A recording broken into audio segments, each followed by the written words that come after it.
Bismillahirrahmanirrahim.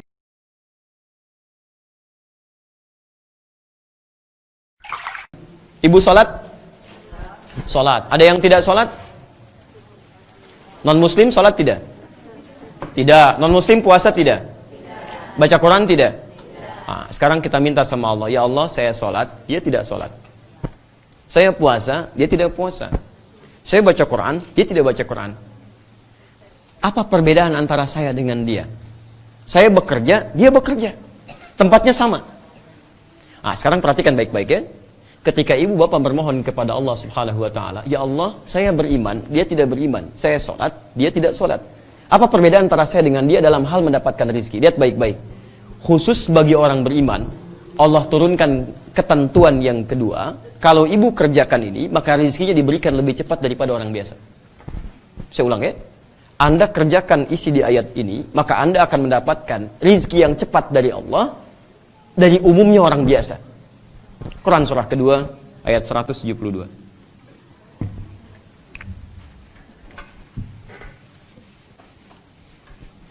Paling kiri sebelah atas.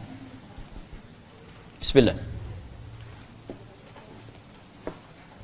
Awas, hati-hati ya. Sebelum kesini saya ulangi lagi. Boleh nggak mengambil yang haram? Nah, hati-hati ya. Jika teman-teman juga ada yang disogok, ada macam-macam, jangan pernah ambil. Karena ketika Anda mengambil yang haram, akan mengurangi rezeki yang halalnya. Tinggalkan. Ustaz, ada yang nyogok 10 juta, saya tinggalkan. Masya Allah. Oh, tapi waktu dikasih 1 miliar, saya istikharah dulu. Masya istikharah dulu. Ya, tidak sih. Mau 1 juta, 1 miliar, antum tinggalkan. Nah, nggak ada faedahnya. Di sini. Ayo, bismillah. Lihat ayatnya. Kita lebih tingkatkan pengetahuannya ya, supaya kita banyak mendekat pada Al-Quran. Ya ayyuhalladzina amanu. Yang tadi, ya ayyuhan nas. Kalau nas, masih manusia. Muslim manusia bukan? Non-muslim manusia bukan? Ayat itu berlaku untuk muslim dan non-muslim. Sekarang, ayatnya dibuka dengan kalimat iman. Ya ayyuhalladzina amanu. Kalau ada ayat Quran, dibuka dengan kalimat iman. Indama tajid fil Quranil Karim. Ayatul Quran maftuha bi kalimatil iman. Fadma'na muwajjah lil ahli iman khassaduna ghairihim. Ya. Jadi kalau ada kemudian, awas hati-hati ya, ada kemudian ayat dalam Al-Quran dibuka dengan kalimat iman, maka ayat ini hanya ditujukan pada orang beriman, tidak selainnya. Nanti diingat baik-baik ya, karena nanti panitia memberikan kabar gembira, ada 20 hadiah spesial di siang ini. Ya, bila sekiranya nanti ada yang bisa menjawab pertanyaan dari panitia sesuai dengan materi yang kita bahas di hari ini. Ya, makanya kalau kira-kira cepat lupa, cepat ditulis. Karena manusia itu kalau sudah lupa, suka nggak ingat nanti. Ya, tulis ini. Ya ayyuhalladzina amanu, hai orang-orang yang merasa beriman kepada Allah. Teruskan. Kulu min thayyibati ma razaqnakum. Kulu, tetap hukum tidak berubah, ikhtiar. Di sesoleh-solehnya orang, tetap ikhtiar juga. Nggak bisa kemudian berdoa, rezeki turun. Tiba-tiba datang ke masjid. Masjid dalam misalnya renovasi, kubahnya belum ada. Orang paling soleh dihadirkan ke masjid. Berdoa ayo. Ya Allah kubah, ya Allah kubah. Tiba-tiba berang dari langit. Terus turun. Mustahil. Ya tukang cor kemudian nggak laku. Ya tukang semen kemudian bangkrut dan sebagainya. Jadi sesoleh-solehnya manusia tetap menempuh ikhtiar dalam kebaikannya. Sekarang lihat. Ini rumusnya. Yang tadi manusia. Yang kedua menggunakan iman. Ya ayyuhalladzina amanu. Fokus. Kulu min thayyibati ma razaqnakum. Lihat baik-baik. Yang di sini halalan thayyibah. Halalnya disebutkan. Untuk yang beriman, halalnya dibuang. Ibu lihat lagi ayatnya. Yang di sini kulu mimma fil ardi halalan thayyibah. Halalnya disebutkan. Yang di sini halalnya dibuang. Ya ayyuhalladzina amanu kulu min thayyibati, enggak disebutkan kalimat halalnya.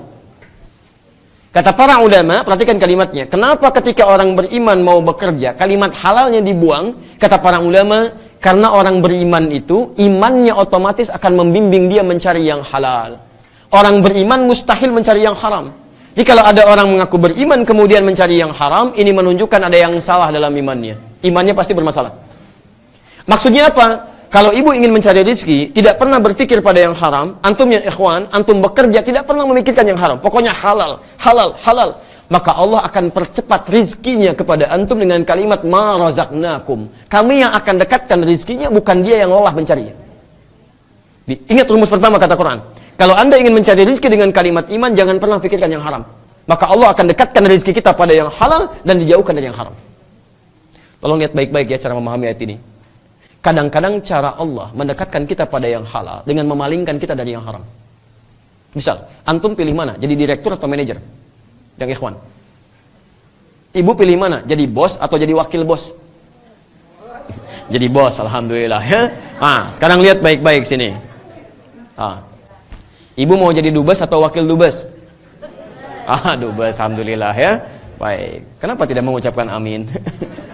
Baik, nggak apa-apa. Nggak dubes di sini, dubes di akhirat nanti ya, insya Allah. Lihat sini. Fokus Bu ya, baik-baik. Teman-teman fokus ya. Dan mirsa dimanapun Anda berada, mari kita lihat teorinya sebentar. Fokus. Kadang Anda ingin tingkat paling tinggi, bos. Direktur istilahnya, Bu ya. Di sini ada wakilnya. Manajer misalnya. Perhatikan baik-baik. Anda inginnya ke sini.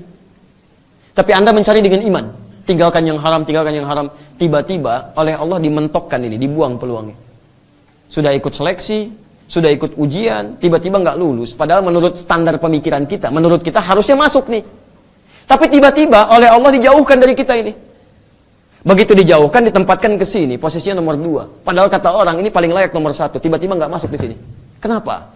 Menurut kita inginnya paling tinggi. Menurut Allah di tempat ini yang nggak bagus buat kamu. Mungkin kalau masuk ke sini pergaulannya tidak bagus, gaul dengan yang tidak baik, minum-minuman yang tidak baik, masuk ke lingkungan yang tidak baik. Ke sini sholatnya jadi susah, baca Quran jadi susah, maksiat banyak dikerjakan. Orang yang bekerja dengan imannya, selain rezekinya didekatkan oleh Allah, dan dia akan dijauhkan dari maksiat oleh Allah Subhanahu Wa Taala. Ini poinnya. Makanya rezekinya dibuat berkah oleh Allah. Lihat, thayyib menunjuk pada keberkahan. Orang yang mencari rezeki tidak pakai iman, sekalipun banyak, kalimat Qur'annya mufrad, tunggal. Thayyib, thayyiban itu tunggal. Di sekalipun banyak, kelihatannya sedikit. Silahkan cek. Orang-orang, coba ibu pulang ya, lihat berita misalnya. Banyak orang yang jabatannya sudah tinggi, posisinya bagus, kaya, tapi masih korupsi juga. Kenapa? Karena yang banyak itu, karena dicari tidak pakai iman, nafsunya muncul. Kalau orang sudah pakai nafsu, mohon maaf ya, yang banyak pun kelihatan sedikit. Di rekening sudah banyak uang, rumah sudah luas, mobil sudah banyak, masih ngambil punya orang lain juga. Kenapa? Karena yang banyak kelihatan sedikit, thayyiban, sedikit thayyiban, kerja lagi, berangkat gelap, pulang gelap. Burung saja, ibu tahu burung? Kata Nabi berangkat pagi, pulang sore, rezekinya cukup. Ini ada orang berangkat gelap, pulang gelap, kerja lagi, tapi nggak cukup-cukup. Kalau ibu pernah bekerja, tapi rezeki nggak pernah cukup, ini menunjukkan ada ketidakberkahan dalam rezeki itu. Ada yang salah pasti dalamnya. Ibu tahu kebun sirih? Kebun sirih di Jakarta itu paling enak nasi gorengnya. Sebulan cukup untuk hidupnya. Dan tidak pernah mengeluh. Orangnya luar biasa baik. Dan hebatnya, begitu kami datang, itu Masya Allah. Diberikan suguhan ikan. Ada buah-buahan, ada makanan. Hebatnya itu berkah hidupnya, musim buah punya buah, musim ikan ada ikan. 100.000 tidak mengeluh. Dan ibu coba-coba lihat ya, berapa banyak yang didapatkan dalam sebulan? Lebih daripada itu. Jadi kalau rezeki yang kita dapatkan tidak membuat kita cukup dalam kehidupan, mengeluh lagi, coba dicek. Mungkin ada yang kurang tepat dalam pencariannya. Hebatnya, begitu saya tanya, mana kambingnya? Allahu Akbar. Saya diperlihatkan kambing, bersih, putih, bagus. Hebatnya, ditutup dengan potongan aqua mulutnya. Yang setengah liter itu ya, dipotong, ditutup ke mulut kambingnya. Saya tanya dan dijawab saya sampai terdiam beberapa detik Pak. Saya tanya kenapa kambing itu, apa sakit? Perhatikan jawabannya. Kata orang ini, itu bukan sakit Gus. Tapi kambingnya kami bawa dari tempat kami beli, kami tutup mulutnya supaya di jalan tidak memakan yang bukan haknya. Kami tutup mulutnya supaya tidak makan yang bukan miliknya. Karena kadang-kadang kambing dibawa suka ngambil makanan-makanan yang ada di jalan-jalan. Itu ditutup mulutnya oleh beliau. Ibu bisa bayangkan, jangankan mulut orangnya, mulut kambing. Orang nyari rezeki jauh-jauh ke Singapura, ini di Singaparna dapat misalkan ya. Orang-orang jauh keluar, yang ini dekat tiba-tiba hadir. Yang ini dicari, ini tiba-tiba bergerak sedikit datang. Tapi yang ini yang hebat. Saya tutup di sini. Lihat Quran surah 7 ayat 96. Walau anna ahlal qura amanu wattaqau. Kalau ada satu penduduk negeri beriman dan bertakwa kepada Allah. Lihat, satu tidak ada iman, umum. Yang kedua ada iman. Yang ketiga ada iman plus takwa. Lihat ujungnya. La fatahna alaihim barakatim minas sama'i wal ard. Kami akan buka pintu langit dan bumi. Kami akan buka pintu rizki di langit dan bumi. Kami berikan keberkahan di dalamnya. Ibu lihat lagi baik-baik. Lihat. Rizki ada di mana tadi? Di langit. Diturunkan kemana? Sekarang ada orang yang rizkinya dibuka pintunya di langit dan di bumi. Langit dibuka, bumi dibuka. Kalau langit bumi sudah dibuka, maka dia tidak melangkah pun. Berdoa kepada Allah, bergerak sedikit, rezeki datang kepadanya. Mau makan, tiba-tiba makanan datang. Mau beli sesuatu, tiba-tiba tetangganya traktir misalnya. Itu cuma bahasa manusia. Tapi bahasa Allahnya ketika iman meningkat, takwa meningkat, Masya Allah, ini datang. Nah, saya tutup. Bagaimana cara mencari rezeki dengan iman dan takwa? Kalimat takwa disebutkan di Quran 115 kali. Di antara maknanya, itu ada dua. Satu, membangun hubungan baik dengan Allah, hablum minallah. Salat ibu jaga. Ibu boleh tinggal di Oman, silahkan bekerja, tapi jangan sampai salat ditinggalkan. Nah, ibu misalnya di Indonesia, ya salat kadang-kadang masih terhitung. Sampai Oman kurang rajin juga. Kalau sudah sampai ke Oman, ke negeri Arab, belum rajin salat juga, ibu perlu dikirim kemana lagi? Perlu dikirim kemana lagi? Jadi di sini, ayo bismillah. Begitu cari rezeki, salat jangan tinggal. Ayo, sholat misalnya dalam sehari berapa waktu? Berapa rakaat? 17 rakaat. Itu yang fardunya. Baiknya itu yang fardunya, tambah sunnahnya. Ayo, malam bangun tahajud. Tunaikan sholat duha.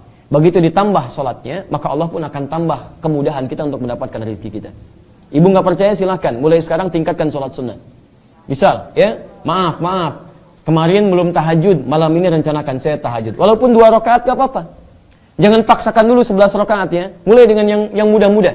Kata Nabi, lihat kata Nabi, sholatul laili masna. Orang yang belum biasa sholat malam, mulai dengan 2 rakaat dulu. Kalau sudah mendekati fajar, 2 rakaat tutup dengan witir 1 rakaat. Ya, jangan pengen langsung ke 11. Dulu sahabat Nabi pernah bertanya pada Sayyidah Aisyah. Al-Bukhari nomor hadis 2010.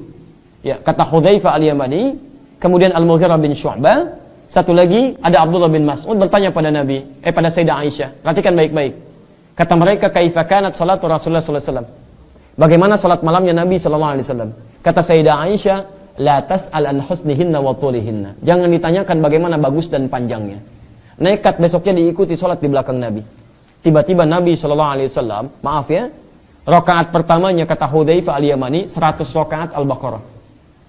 100 ayat, maaf, 100 ayat Al-Baqarah. Baru ruku. Kata Abdullah bin Mas'ud, itu masih mending. Saya salat di belakang Nabi 100 ayat belum ruku. Selesai Al-Baqarah lanjut Ali Imran. Selesai Ali Imran lanjut An-Nisa. Sampai An-Nisa ayat 176 baru kemudian ruku. Ternyata Nabi salat pertamanya 1 rakaatnya 5 juz 4 halaman. Besoknya 3 orang ini nggak ikutan lagi. Ya. Karena itu ayo tambah salatnya. Ya. Yang kedua terakhir lihat baik-baik. Satu, bangun hubungan dengan Allah. Yang kedua, bangun hubungan baik dengan manusia. Ini ada KBRI di sini, ya. Ada juga masyarakat yang lain. Ibu kalau rezekinya ingin lancar, ayo bangun hubungan baik. Dengan KBRI laporkan keadaan kita. Dengan warga yang lain bangun komunikasi yang baik. Itu ayatnya ada di Quran surah ke-3 Ali Imran, ayat 133 sampai 134. Kalau ibu punya hubungan baik dengan KBRI-nya, disampaikan keadaannya, perkembangannya bagaimana, kemudian dengan teman-teman juga baik, hubungannya baik, dengan yang di rumah baik, dengan pegawai yang lain baik, maka insya Allah kata Allah, rezekinya akan mudah dan keberkahan akan dibuka oleh Allah Subhanahu wa Ta'ala. Dan kesimpulannya, ikhlas dalam mencari rezeki adalah berusaha mendapatkan rezeki sesuai dengan ketentuan Allah. Maka silahkan ibu tingkatkan ikhtiar. Kemudian setelah itu cari yang halal, jauhi hal yang dilarang.